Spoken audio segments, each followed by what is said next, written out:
J-E-T-S, stop!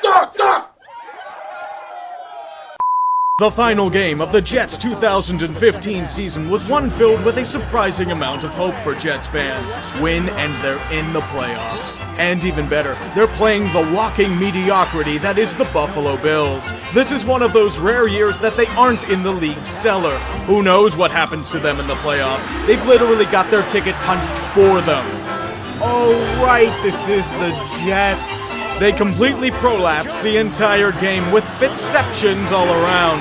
The Jets lose and fail to make the playoffs. Their fans immediately increase their alcohol consumption tenfold. Jack Daniels and Fireball immediately sell out within a 5-mile radius. The New York Jets, everyone! There are so many examples of this scenario playing out in Jets history that I could just end the video right here and it would be a valid argument for lolcowdom. Even if it is a good idea, this team is just too damn hilarious not to keep beating the dead horse. The Jets are the NFL's red-headed stepchild. They are constantly stuck and mocked in the basement, sneak out and make themselves awkwardly known for a year or two, then get beaten back down there by the rest of the league. The only good thing this team has been known for is Super Bowl III, where they stunningly upset the Baltimore Colts and created the legacy of Joe Namath, the most overrated quarterback of all time. Sadly, he is still one of the best this team has ever had. Who else have they had play QB over the years? A bunch of past their prime entities, gobs upon gobs of failed draft picks, and a swath of forgotten mediocrities. Their most successful quarterback over the past 25 years is Chad Pennington. Jesus fucking Christ in the ass with no lube. To be fair, he's a hell of a lot better than Duck Dynasty imitato Ryan Fitzpatrick, who fits both the aging journeyman and forgotten mediocrity checklist. He somehow pulled a strong year out of his ass last season. Well, excluding that shit show in the most important game, and suddenly decided he was hot shit. He demanded all of the money from the Jets. The Jets respond by laughing him out of the building. They have in-house options like Bryce Petty and Geno Smith. I can't even pretend to be optimistic about that. It was the most hilarious contract holdout in recent history. Fitzception never got a reasonable contract offer from any other team, and the Jets did nothing to try and replace him. What's a more Jetsy thing to do than re-sign such mediocrity to a one-year pity contract? It's like a couple getting into a massive argument and then reconciling with an incredibly depressing hand job. Once again, Fitzpatrick and the Jets played like dog shit this year. They were forced back into the basement of the NFL, only to reappear for their biannual teabagging at the hands of the Patriots. It's pretty easy to go 5-11 when your core players are as old as dirt, most of them don't give a shit, and none of them come anywhere close to meeting expectations. It's also pretty hard for the Jets to build from within as well. There's no other way to describe their drafting than legendarily bad. Johnny Lamb Jones, wide receiver, Texas. UCLA running back, Freeman McNeil. Jets take the first-round selection, quarterback, Ken O'Brien of California Davis. New York Jets first-round selection, fullback, Roger Vick, Texas A&M. New York Jets first-round choice, Jeff Lageman, linebacker, Virginia.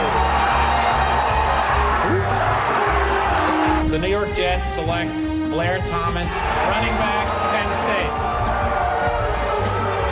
The New York Jets select Johnny Mitchell, tight end, Nebraska.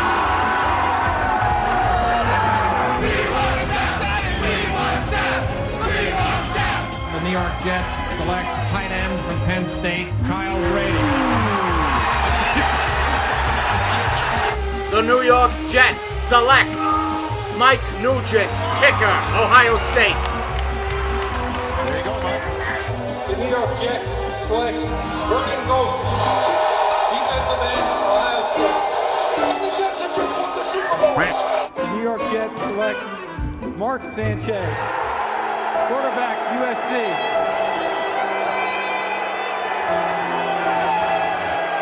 The New York Jets select D. Milner, defensive back, Alabama. D. Milner, nice pick. Nice pick. The 13th pick in the 2013 NFL Draft, the New York Jets select Sheldon Richardson, defensive tackle, Missouri.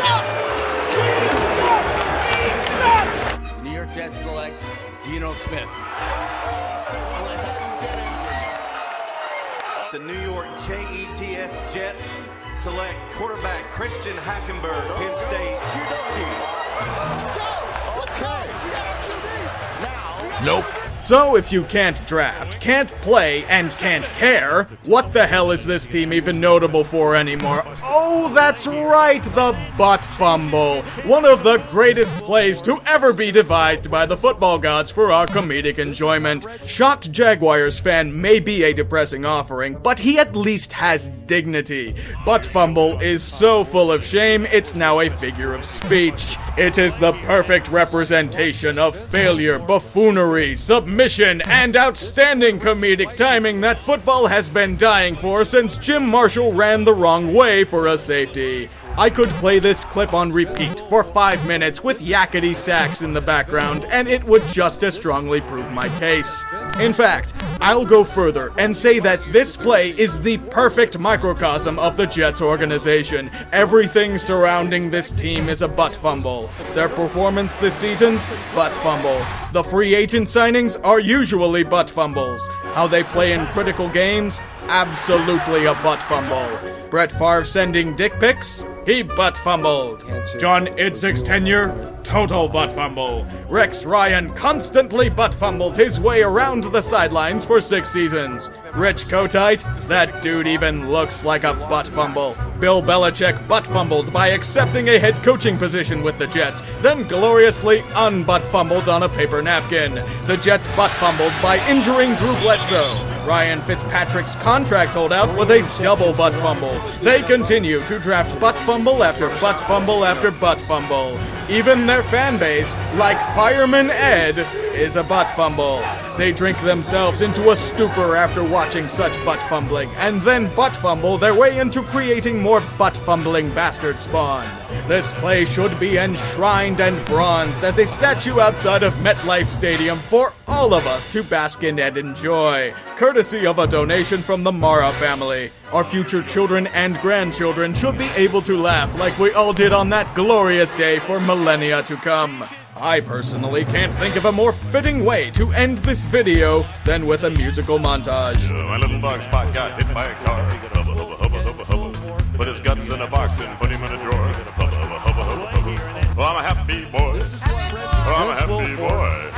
Oh, it is good when things are going your way. Hey, hey.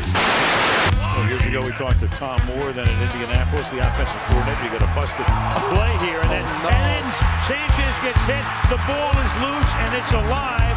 I have never seen this before in my life. Watch this. Vince Wilfork